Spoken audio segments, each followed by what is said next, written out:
Good day, esteemed speakers, educators, and thought leaders. It's a privilege to welcome you today to our intellectual exchange on the topic Fostering Resilience and Growth Mindset in Students, Strategies for Successful School Year. This topic focuses on equipping students with the skills to overcome challenges, embrace learning with a positive attitude, and set themselves up for success. It can include discussion on building emotional intelligence, creating supportive learning environments, goal setting, and helping students transition smoothly into their new academic year.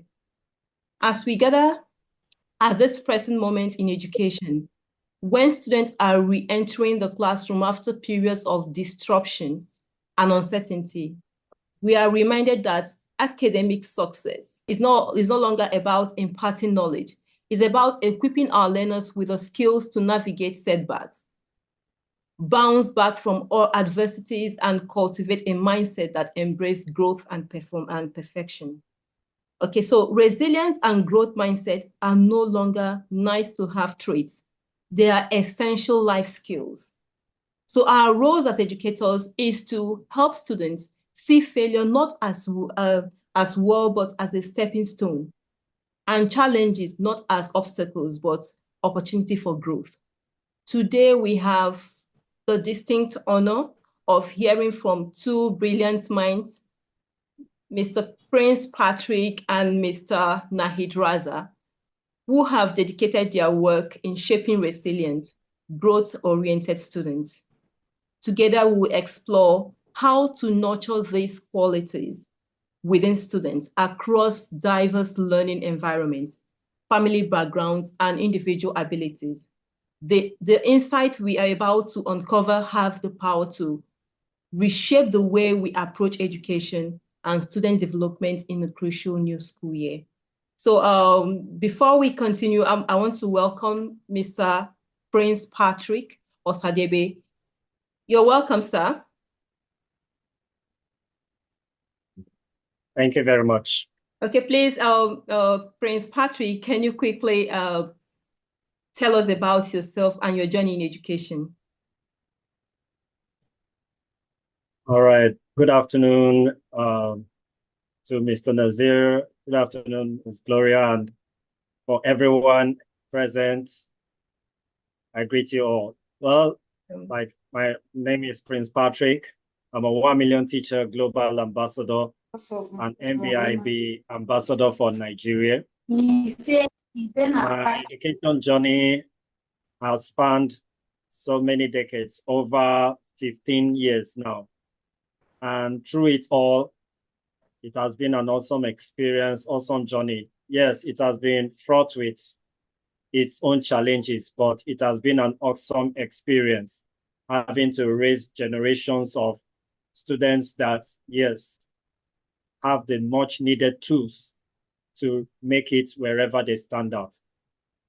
Through it all, the passion to always learn has always been there for me, and the passion to always give back into the education sector has always spurred me on to better myself, to equip myself with the necessary knowledge. And in that is what has kept me going in all this that I'm doing. Thank you. You're welcome, Prince Patrick. Okay, over to you, Mr. Nazil. Very good evening, Prince. Very good evening, host Gloria ma'am. She invites me. My sincere gratitude to Gloria ma'am. I am Nahid Raza, and I am the school principal. My school is ACME School of Learning. It is located in Uttar Pradesh, India. So greetings from India. I taught English for around 10 years. Thereafter, I thought to be principal because I wanted to serve people. I wanted to serve children because as being principal and a school leader, you can serve people more. So what is happening in my leadership style?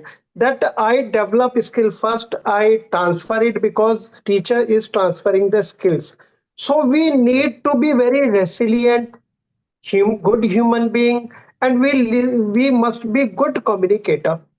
In communication, I very much stand on listening. Whatever parents are saying, students are saying, I'm jotting down and solving problem. And I am part of solution. I'm not part of problem. So I want that everyone should progress. Everyone should feel empowered, better, wiser in in the company. Right? Thank you. Thank you very much. You're welcome. Thank you, everyone. Thank you. Thank you. I'm happy to have you all today. All right. Without further ado, I want to just kick into the questions. The first question will go to Prince Patrick. Are you ready, Prince Patrick?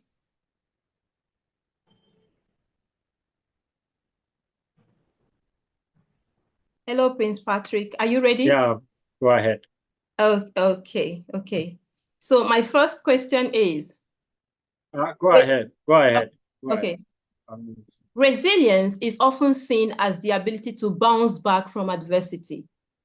In your experience, what specific strategies can educators employ to help students build resilience throughout the school year, especially those facing personal and academic challenges? Wow.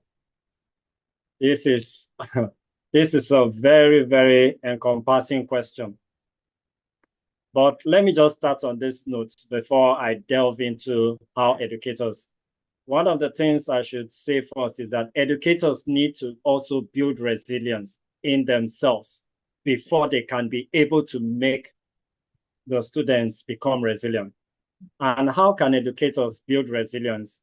One, you need to know that every journey you are taking, the mindset that, yes, my goal, my focus, what I want to achieve is the ultimate aim, should always spur you on to be better, to always keep moving.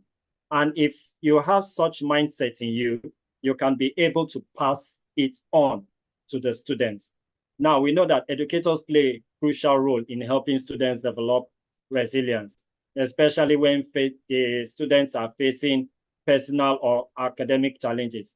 Now, how can educators encourage go about developing resilience in students? I believe educators can encourage students to set small achievable goals and celebrate their progress. Now, by doing so, you are telling the students, okay, no matter what you're doing, try to have a focus. Try to see that, yes, there is something you are working to, not just coming to school to learn, but knowing that I am coming to school to be better or to achieve something. Those little tasks that you're building in them from the academics, they keep on knowing that, yes, whatever the challenge that comes my way, I have an end point. Then also, we can also go about it by providing regular feedback. Now, you need to be an educator, like Mr. Nazid said. You need to offer guidance. You need to offer guidance to these people. They need guidance. And as they progress in the academic field, there are a lot of challenges they face. Once you are always there for them, they always have it that no matter the obstacle I am going to face, there is always a standing rock, or there is always a ladder I can use to climb to overcome this. And once they have that mindset that, yes, I have somebody pushing me on, spurring me on, yes, they will keep on having that feeling that I can achieve all I need to do. And in that, you are also creating in them a pathway to also know how to learn to overcome challenges. Because when you offer guidance to them, they see it that, okay, yes, I need to go back to myself. If this person is not there for me, I can also learn. And from what I learn, I can now go further in life. Then lastly, in tackling this, you can also model resilience to them. You can model resilience to them. Share stories of how you overcame some certain things in your life. Like I tell teachers sometimes, I said, it's not all about teaching these children. Also, at sometimes, share your own story. Let them see you for who you are. Don't feel that these students, I should just be telling them fictional stories or world stories. Tell them about yourself. Let them see the challenges you face. And with that, they will begin to understand that, yes, though life is difficult, I can make it. If my teacher can pass through this and stand out, I also can make it. Thank you. That's such a valuable point, Prince Patrick. Creating safe space for students to feel supported emotionally while empowering them to take control of their learning seems the crucial. As in fact, you've just nailed it. Thank you very much. Thank you. All right, I will just move straight to Mr. Nazir. Nahid, are you ready? Yes, ma'am, I'm ready. All right. The next question is for you. From your perspective, how can parents and educators collaborate to support the development of a growth mindset in students, both inside and outside the classroom, not just in the school? Over to you, sir. Very good question, ma'am. Very good question. If you see today, and for last 100 years, people are collaborating more. There is no competition today. Collaboration is more. If we collaborate, we can develop. We can develop ourselves. We can develop our children. We can develop our organizations, and in the same manner, we can develop a school and as well as society. So we need to collaborate, and we should exchange our views and views. It could be conflicting views also, opposing views also, and we need to accept those views. When we start accepting views, so we come across very good points. And what sort of points? We need to have open communication with parents, open communication with children. When children start expressing, when children feel heard, they feel respected, and they learn better, right? So we need to have open communication with all stakeholders, foster growth mindset. We should have fluid in our brain so that growth mindset is developing, and we need to appreciate when children come with new ideas, when they want to implement something new, and we need not to interfere in, and parents should also not interfere in, teachers should not interfere in, and even new ideas must be appreciated by teachers, and remarks should be given. Parents should also be told that yes, child is doing well, he is doing new things and coming with new ideas. Innovation is there, right? And yes, generally we are focusing on outcome. No, we need to focus on efforts. When we are putting efforts more, right? So children are brainstorming, they have better projects, and they have out of the box ideas, and parents should communicate in PTMs. Teachers should communicate to the parents, and in front of children they should talk about children with positivity. And yes, in school we should celebrate innovation. At home, parents should celebrate success of children, and yes, they should exchange that child is doing very well, we are very thankful, and we should write notes of thanks, of gratitude in diary, because child will definitely be reading. When child reads, child feels better. And that, yes, both of the stakeholders, parents and teachers, parents and schools, are doing wonderful job in developing myself. Because if you think the child is not grown up enough to understand, no, 7 year child understands each and everything, and even more than us. So constructive feedback must be given by parents, must be given by teacher, and you will see that sky is not the limit for children for development. Hence we need to come across, we need to collaborate for the development of children. So it was very good question, Gloria, and salutation to you. It was indeed a very good question, and we must collaborate. We should spare time for collaboration,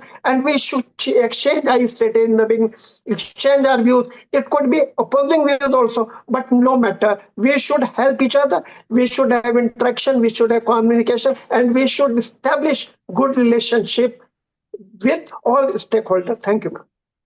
Wow, that's an excellent point, Mr. Nahid.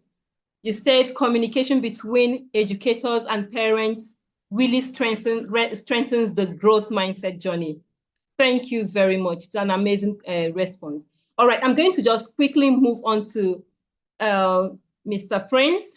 Prince Patrick, how do you think educators can foster a classroom environment that balances emotional support with academic rigor, ensuring that students are both challenged and nurtured in their development? Okay, go ahead. Thank you. Now I'll be taking this question and answering it from two ways, because Mr. Nazid has just said some things that can even answer this question. But let me reiterate one of the points. Now, one of the things we know is that having to foster a classroom where our classroom environment that balances emotional support with academic rigors. Now, we all know that, yes, today the classroom is very, very busy and students are overstressed. Students are overstressed. But one of the things is that when you're trying to balance this thing now, you need to have certain things you need to take certain things into consideration. Number one, you create a classroom where these students feel heard, understood, and supported in their development. Now, what do I mean by this? You don't just look at these students as people that, okay, let me just teach them. Let me just try to see how to. No, also look at them as people that they should have the ability to express themselves. They should express their concerns, listen to their own perspectives.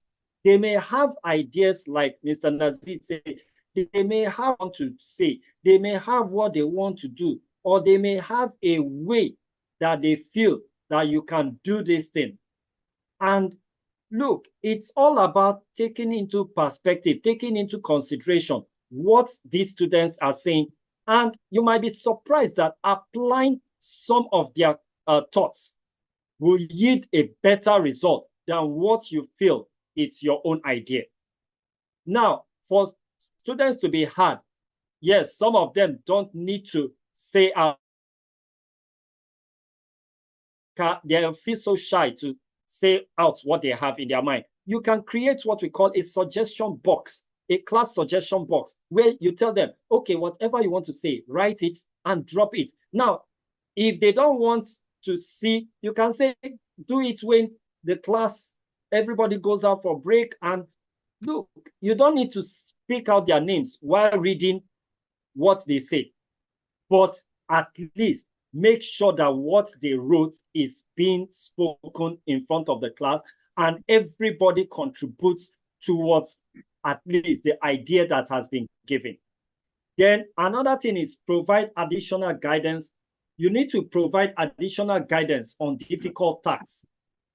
Now, most of the time we give these students things to do, but we don't have that push within us to guide these students. We always say, okay, do this thing, hurry up, and finish. No, try to support them. Try to see where they are lacking. Try to guide them properly. No matter how difficult it's going to look, but show them that, yes, you are somebody that cares. Once they see that care in you, that care alone can boost their confidence in tackling any issue. The emotional support they need is that care, and they need that guidance. But this is lacking in most teachers. What we want to do is have to do our jobs, but we don't want to bring out the aspect to show them the love, the care, and the guidance that they need. So if we can show this to these students, I tell you, they will begin to excel. There are many that, yes, will be undertaking a difficult task. You can walk up to the person, look, well, what is the challenge? Okay, are you trying it this way? Can you do it this way? You can, by talking to the student in a loving way, they see the need, that they see it that, no, I can really stand out. And my teacher is there to make me excel.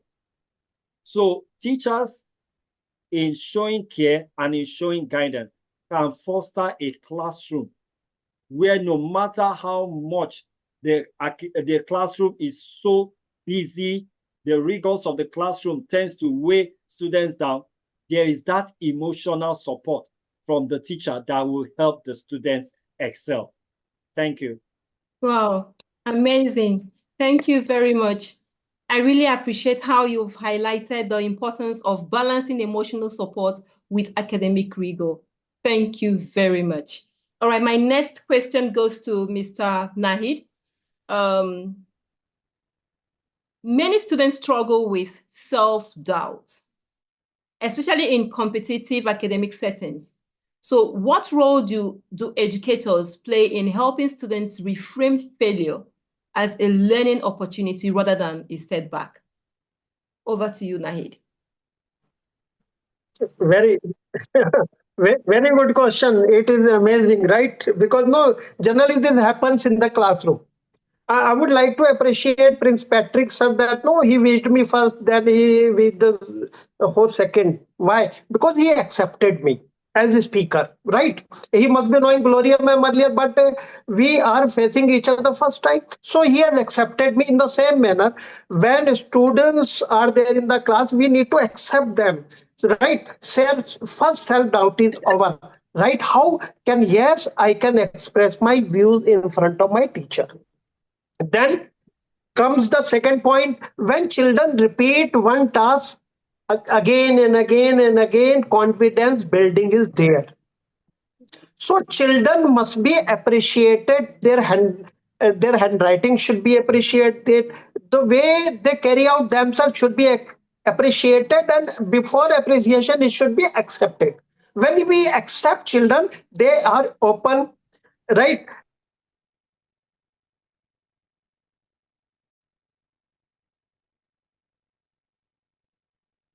Autonomy, independence, liberty must be accorded to children. It is your school, these are your resources, green board is meant for you, this classroom is designed for facilitating you. When these things are happening, children would be happier, wiser, and they will feel heard, appreciated, respected.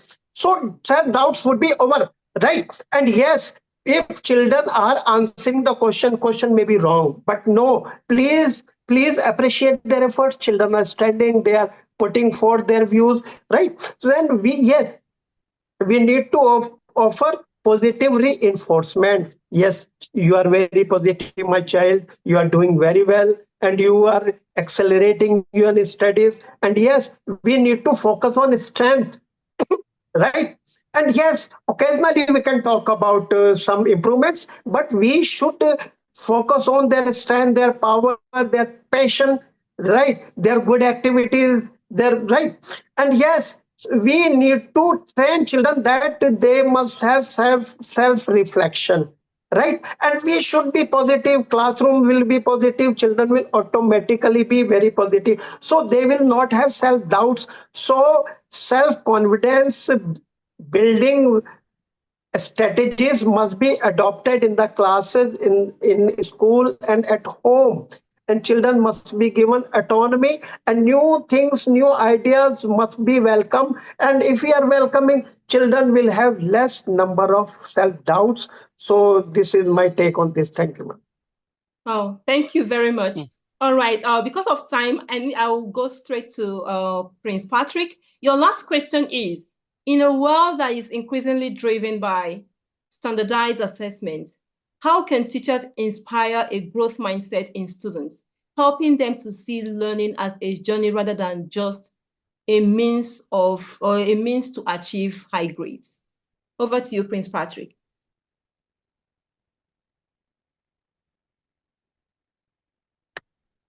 Wow. This is one question that I wish we could have a forum where all the teachers should really talk on this, because teachers are more focused now on assessment. Yeah. And it has become a concern. I was asking some teachers in a school I went to, for a training. I was like asking them, what is the essence of homework, home fun? What is the essence of giving children home fun? So many of them were like for revision and all that. I said, no, you don't just give students home fun just because you want to have a revision or assessment, or you want to try to give students home fun. When you are giving a home fun, you are giving something that will create curiosity in them, that will bring out something new in them. You don't give assignment based on what, look, assignments should be given in the class. The class is where you give everything you have taught for that day. But when you are giving something for them to do at home, you should give them something that they should be creative on, something that should inspire their minds, something that should bring out something new from them. One of the things I remember telling somebody, I said, students should understand that growth comes from consistent effort, not just the final outcome. So when you find out that you're giving students something that they already know, they've already seen in the class, and they will come back and give you that thing. But when you're giving them something new to work on, something to be creative about, you're bringing them to a point where they can explore. You're bringing them to a point where they can bring out their efforts. You're bringing them to a point where there is a push within them. It's no longer about assessments now. It's more about creativity. It's more about the dynamic nature that they have. And one other thing, as I round up, I want to advise, let's also try to encourage students. Let's try to encourage them in their mistakes. In their mistakes. I always tell teachers, there is no wrong or right answer. A student's perspective on a question you asked is its own view, is the view he has of that question. That is what he's giving you. So don't think that he's wrong. He's giving you his own view. So praise him, but make him try to understand that that is not where I was going. But that answer is very right in his own perspective. But if you tell a student, no, you are wrong, one, you demoralize them. That is where the assessment value comes, where teachers tend to demoralize students by saying you failed or you pass. Rather than saying pass or fail, go on to tell them, no, you did well, but you can do better. With that, we can build a very good support system that, look, we are no longer looking at assessments, but looking at growth mindset from the students. Thank you. Thank you very much, Prince Patrick. Thank you. Thank you. All right, let me quickly rush the last question. Mr. Nahid, please, you have just 2 minutes to respond to this. Given the diversity of students' background and experiences, how can we ensure that resilience building strategies are inclusive, catering to the emotional and academic needs of the students, regardless of their socioeconomic and cultural backgrounds? Over to you, Nahid. Diversity is beauty. Diversity must be accepted by, first of all, by the educators. If we are positive, all children will be positive, environment created will be very positive, reinforced, right? And yes, when we see children having talk with each other, they're having lunch together in recess, you will see and find, and we need to foster and appreciate children, right? So when diversity is there, diversified values would be coming into a school, and when they are coming, children are exchanging their views, they are transporting values from their background. So it is basically beauty. And innovation takes place, creativity takes place, and this mobility is there. So we are basically moving ahead, we are moving forward. So I feel that it is very beautiful concept to honor diversity. And every concept we introduce must be introduced to keep in view diversity of children. Their background must be respected. First of all, we should know, right, their culture, differences, background, and we should appreciate and we should engage in those activities where children are engaged, so children will feel accepted better, and innovation will definitely be taking place. So this is my take on this, that it is diversity is beauty. Wow, wow. Well done. What an extraordinary and enriching conversation we've had today.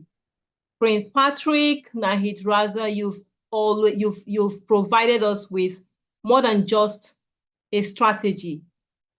You've illuminated pathways for us as educators to rethink how we engage with our students and their development. So I'm going to open the floor for our audience. If you have anything to say, please kindly chip in. Oluwabumi, please, please, please, please.